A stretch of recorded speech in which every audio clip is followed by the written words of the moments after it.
Nick Belcaro.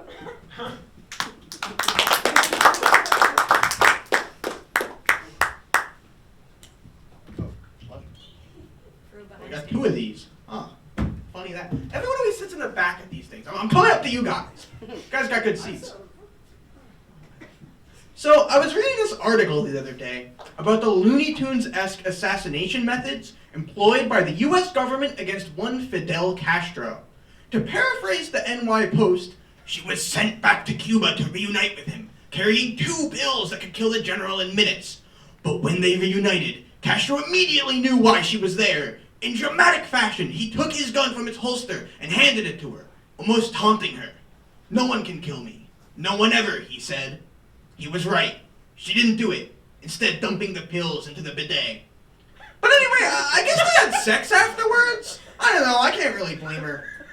Like, as far as America's greatest enemies go, he was probably the most bettable. Now, number 2 of the most bettable American enemies is probably Jimmy Carter. Yeah, that's right, I got beef with Jimmy Carter.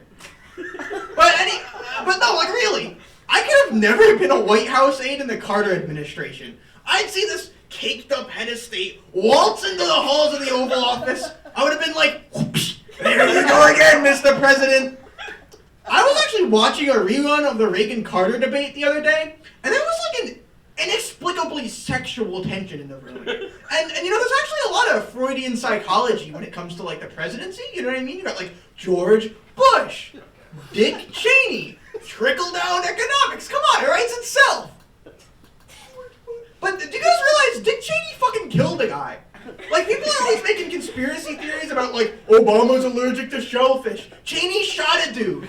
Like, how can you care that Hunter Biden owns a laptop or some shit when Cheney killed a man in cold blood? But yeah, you know, conspiracy theorists are off base quite often. Because, like, one of the weirdest things they always complain about is, like, oh, they're gonna make us live in pods and eat bugs. First off, I feel like a pod would do wonders for my back, okay? I have a family lineage of back problems, and there are like 0 beds that are comfortable for me. Like at this point, I will climb into the pods willingly. They look comfy. I don't know, maybe the MyPillow guy was just scared of competition. One of the things that confuses me about religion is how masturbation is always a sin. And like, not even talking about if it's good or evil, it just seems weird from a recruitment perspective. Because like, imagine you know nothing about organized religion, but you do know about jacking off. You walk into church, and the first thing you hear is, masturbation is evil and it was invented by Satan to corrupt you. I'd be all like, whoa, masturbation was that guy's idea? What other cool things did he invent? Oh, he invented murder too? Well, you know, I wasn't planning on killing anyone, but... No, but in all seriousness, that dude invented jacking off, dinosaur bones, and rock music. He has not missed once in a million years. But you know, Buddhism is actually pretty cool, because like reincarnation slaps. Like, I 100% would have been a horse in a horse girl movie. Like, you know, I'd get all riled up and Bethany Ann would be there to really pet my mane, like, calm, buttercup, calm, have a sugar cube. I would have been a beautiful, majestic mare because the bond between sisters is unbreakable. And also, I feel like reincarnation has a lot of upsides when you consider how many people I have beef with over the years. Like, not counting some famous people I've already mentioned. Numero uno on my list is the guy who named all the cocktails, right? Because some of them are wild. Like, I was sitting down at this fancy Italian restaurant, a plate of clams casino in front of me, when the waitress hands me the cocktail menu. And I'm looking and I see, you know, sex on the beach, the slippery nipple. Real quick, I don't want to know what a rough nipple looks like, okay? The dog cum shot? And the waitress is like, can I get you something to drink? Lady, you can give me a beer and my appetite back. I mean, seriously, I think the worst possible outcome of this phenomenon is if you drink one of these dastardly concoctions and it actually tastes good. Because now, every time you go to a bar, you have to reason with yourself if it is worth it to go up and ask the bartender for a blowjob. Because if he doesn't realize you mean the shot, you disintegrate instantly. I don't make the rules.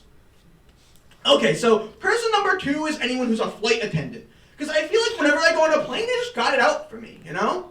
Like, the minute we get off the ground, they got, like, their hands to their ears. They're like, you know, the tadpole has liftoff. I repeat, the tadpole has liftoff. Box them in, boys. You know, I get up to use the bathroom. Boom! One guy in front front of me handing out snacks. Boom, one guy behind me handed out drinks. I mean, what do you want me to do? Piss myself 15,000 feet off the ground? I'll make Chase clean it up. And ladies and gents, our last guest of honor of the night is the one guy in every Zoom class who's like actively driving for some reason. And like, you know, like getting a degree is important, but not on the I-95. You know, everyone has their cameras set up nice except for like Jennifer, who's swerving down the highway, empty bottles of Jack Daniels in her back seat. You know, the teacher will be all like, Jennifer, can you please mute yourself? You hear sirens in the back, there's just red and blue lights on her face. And she's like, I'm not going back, not without a fight. Just try to take me alive, you cocksucking pigs. And sure, you know, it's always good to have a dash cam in this day and age, but maybe a classroom full of unwitting telewitnesses is a little much. And then, for the last part of the night, here's just some random stuff off my notes app. I think I've been sleep writing comedy because none of this makes sense. Hey, I know I probably missed the mark time-wise, but is it too late to make a joke about the Oppenheimer movie? I mean, he died in the 60s, so what's a few more months, right? But in all seriousness, he probably wouldn't have lost his security clearance if it wasn't booty-ass butt-naked fucking in the middle of his hearing. They were like, this guy has bitches, we can't let him be a scientist. You guys know that show Suits? I can't watch it. I mean, the main character looks like if a gerbil and a rat had a baby who grew up to be a lawyer, and that makes him 50% more gerbil than most lawyers. Now, I know lawyers, it's kind of a low blow, right? You know, but hey, when the pinatas leaking candy, take another swing, right?